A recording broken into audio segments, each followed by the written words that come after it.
يا صباح الخير، يا صباح الهنا، يا صباح السرور، يا صباح المحبة، يا صباح كل حاجة حلوة على حبايب ماما جولة الحلوين. وبحب الناس الرايقة اللي بتضحك على طول. أما العالم المتضايقة، لا لا لا، ماليش في دول. وبحبك يا بيضة، بحبك يا سمرة، بحبك يا أبيض، بحبك يا أسمر.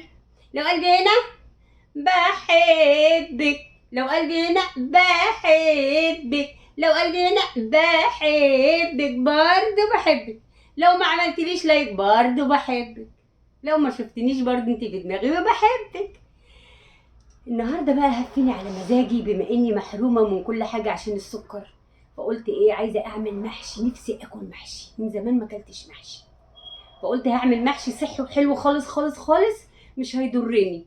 يعني انا ممنوعه من الرز والمكرونه والمعجنات والعيش والحلويات والفواكه انواعها، نوع واحد او نوعين اللي باكلهم. بما اني محرومه بقى من المحشي، فقلت انا هعمل محشي ايه، بس مش محشي مليان رز بقى زي ما احنا بنعمله.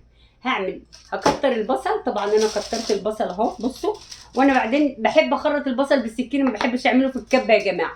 بصوا البصل قد ايه اهو. هنحط على حبه البصل دول كوبايه رز واحده، اللي هي المج بتاع الشاي اللي بنشربه ده بس. طبعا هكتر الخضره اهي، حزمه شبت، حزمه بقدونس، حزمه كزبره. الحزم كبيره قوي النهارده يا جماعه، هيبقى كله بصل وخضره. طبعا انا ما بحبش اي محاشي ما بحبش احط عليها لحمه مفرومه. ممكن احط ريش بين الورق العنب، يعني تحت المحشي كده. لكن انا بطبيعتي ما بحبش المحشي باللحمه المفرومه بصراحه. اعمل اللحمه بره والمحشي لوحده. هنا خرطت البصل اهو كله. بحب اخرط البصل كده مكعبات عشان يبقى باين في صبع المحشي. وطبعا انا ايه، هحشي ورق عنب اهو، انا سلقته شويه لان ورق العنب هنا بيبقى عندنا محفوظ يا جماعه اهو. بصوا انا سلقته حبه، اديته غلوه واحده بس، احطه في المصفى بقى يتصفى اهو. اهو هنحطه في المصفى يتصفى. وبعدين هنعمل معاهم فلفلتين. وهنعمل، انا كنت جايبه بدنجان اهوت.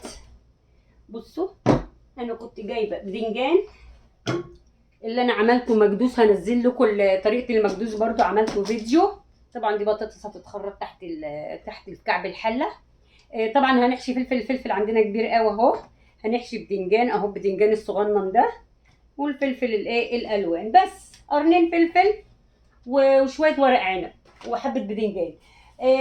انا كنت متبله يا جماعه امبارح فخد الديك رومي اهي. بصي قطعتها على اتنين، الدبوس في مكان اهو، الدبوس الطويل ده طبعا اهو اهو.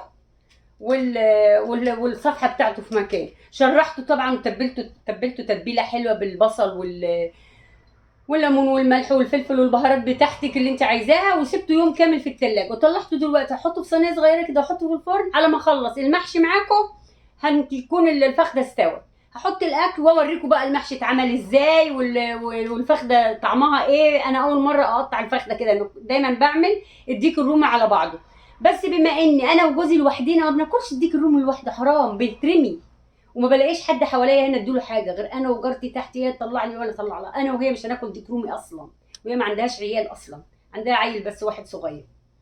فانا دلوقتي قلت اخده فخده كده منه اعملها. الفخده كبيره بسم الله ما شاء الله. هنحطها دلوقتي في الفرن وهنكمل تقطيع البصل اهوت. بصوا هنكمل معاكم تقطيع البصل. انا بحب اقطع البصل، قلت لكم على ايدي يا جماعه اهو،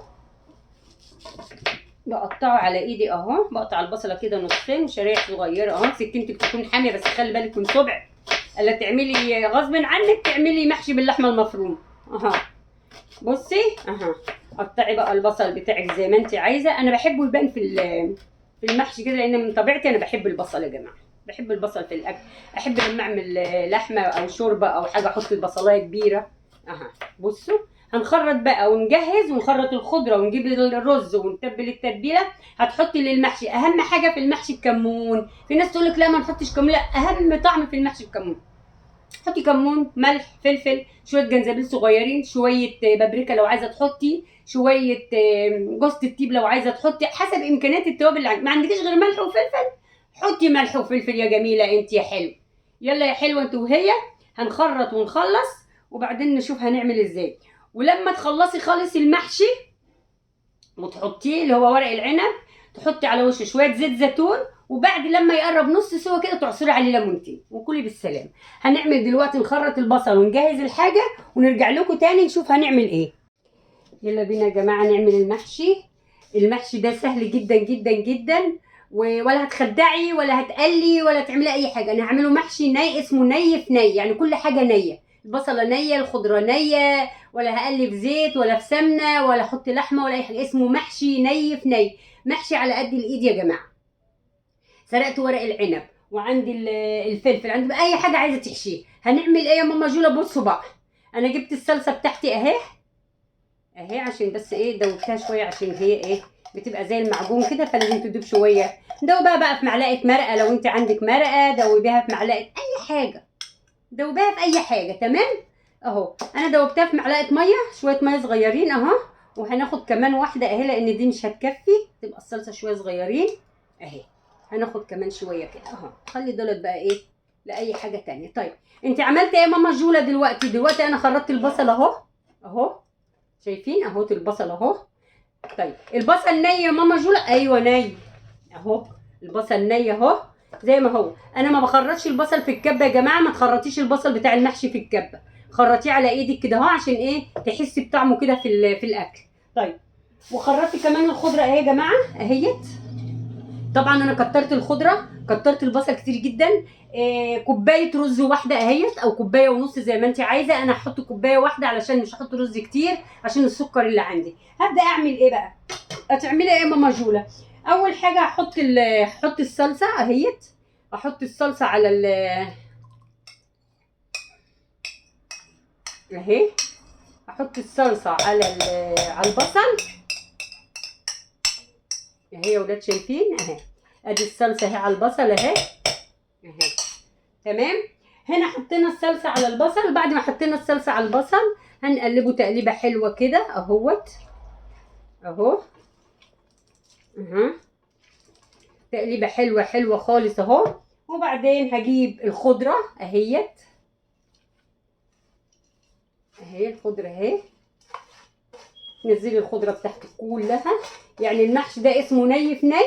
انت بقى زودي الرز عشان طبعا الاطفال يحبوا الرز في المحشي، هو اساسا الرز، بس انا مش هزود رز علشان ايه اقلبه كمان تقليبه حلوه اهوت. تمام يا ولاد كده اهو. خليكم معايا ناخد بوج شاي. تمام. وبعد كده ايه انا غاسله الرز اهوت، ما تنقعوش، انا غاسلاه لسه غاسلاه دلوقتي اهو. انزل عليه الرز كوبايه واحده بس. الرز بتاع المحشي ده بتاعي يا جماعه، الجماعه اللي هم ايه نفسهم في المحشي وعندهم سكر ومش قادرين ياكلوا محشي، حطوا كوبايه رز واحده، نص كوبايه رز. كتري الخضره، كتري البصل، هيبقى عندك محشي جميل وصحي، مش هيضرك في حاجه، بس ما تاكليش برده منه كتير. في ناس بتعمل المحشي بالفريك، في ناس بتعمله بالبرغل، في ناس بتعمله بتحط عليه حمص. انا كنت النهارده احط عليه حمص بس قلت لا ايه يمكن التجربه تكون فاشله ولا حاجه، اما اجربها لوحدي كده نجحت هعملها لكم. تمام يا حبايبي اهو.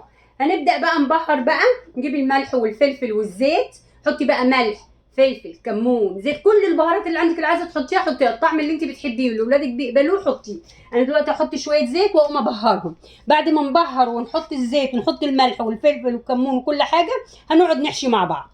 طيب قلب ماما جوله عملت الخلطه اهي ني في ني، كل حاجه نيه، البصل ني، الخضره نيه، ولا حطيت زيت تقلي ولا تقلي بصله ولا دربكه دي كلها، ولا تخدعي ولا حاجه. ده اكله بسيطه وخفيفه وما بتحرقش المعده ولا اي حاجه اهو. بصوا اهي الخلطه بتاعتي كلها نيه في نيه. حطيت لها كوبايه رز واحده بس، كترت البصل، كترت البقدونس، الشبت، الكزبره. تمام. وتوابلك زي ما انت عايزاها. طبعا دي اللي انا كنت عامله فيها الخلطه، فرشت في قعرها كام بطاطسايه كده عشان ايه ما يشدش المحشي مني. وهنبدا نقعد نحشي مع بعض بقى. يلا نحشي مع بعضينا اهو. ورق العنب اهو هنظبطه الاول كده اهو. انا طبعا غليته غلوتين علشان بيبقى ناشف. ساعات الورق العنب احنا عندنا ورق العنب هنا يا جماعه محفوظ، مش فريش زي عندنا. تمام. طيب هتعملي ايه بقى ماما جولا؟ هنحشي. في ناس بتحشي في طبق يا جماعه، تحط في طبق كده وتحشي. لا انا بحب احشي على ايدي. يعني بصوا بحط الورقه كده اهي. بصوا بحط الورقه كده اهو اهي. طبعا خلي الحته الخشنه من جوه والحته الناعمه من بره. كلكم عارفين الحاجات دي صح ولا انا هعلمكم؟ اهو بصوا انا هحط. انا بحب احشي على ايدي واسرع، لعلمكم اسرع حاجه الحشي على الايد. بصوا انا هحط حبه رز اهمت اهو. هتطبقي من هنا وتطبقي من هنا وبعدين تطبقي من هنا وتلفي. لو في حاجه طالعه بتطبقيها كده. انا هوريكم صبع المحشي بقى بتاعي هيتلف ازاي اهو. بصوا شايفين يا ولاد؟ ولا كلمه وتبداي ترصي بقى كده. هنظبط مع بعضينا برضو اهو اهو. هنلف شويه لما نخلص لف خالص هوريكم انا عملت ازاي. هوريكم بقى لما يستوي هناكل سوا. لازم نتغدى بقى سوا المره. تليفون عامل وقف. لازم نتغدى بقى سوا المره دي من المحشي اهو. بصوا يا ولاد انا بقف كده عشان اوريكم انا عملت ايه اهو. كده وكده تقفليه من كل الجوانب اهو من الجنبين وتبداي تلفي بقى اهو. طبعا احنا عندنا ورق العنب مش زي عندكم بقى في مصر. بصي تبداي بقى ترصي وترصي حلتك زي ما انت عايزاها بقى. ترصيها بالطول، ترصيها دواير دواير كده. والورق مثلا لو متقطع منك انت بتتصرفي فيه ما تخافيش من الورق. يعني هو لو انا عندي ورق متقطع كتير لان ورق العنب المحفوظ ما بيبقى زي الطازه طبعا اهو. بصوا انا بحاول اظبطه من كل ناحيه زي ما تكوني بتقفلي حاجه اهو. بتقفلي حاجه، بتربطي حاجه وبتقفليها عشان ما تنفس اهو. بصوا طبعا انا حطيت فخده الرومي في الفرن والفرن بتاعي وقف. هشغله لانه وقف من بدري اهو. انا ما خدتش بالي انه وقف. تمام يا ولاد كده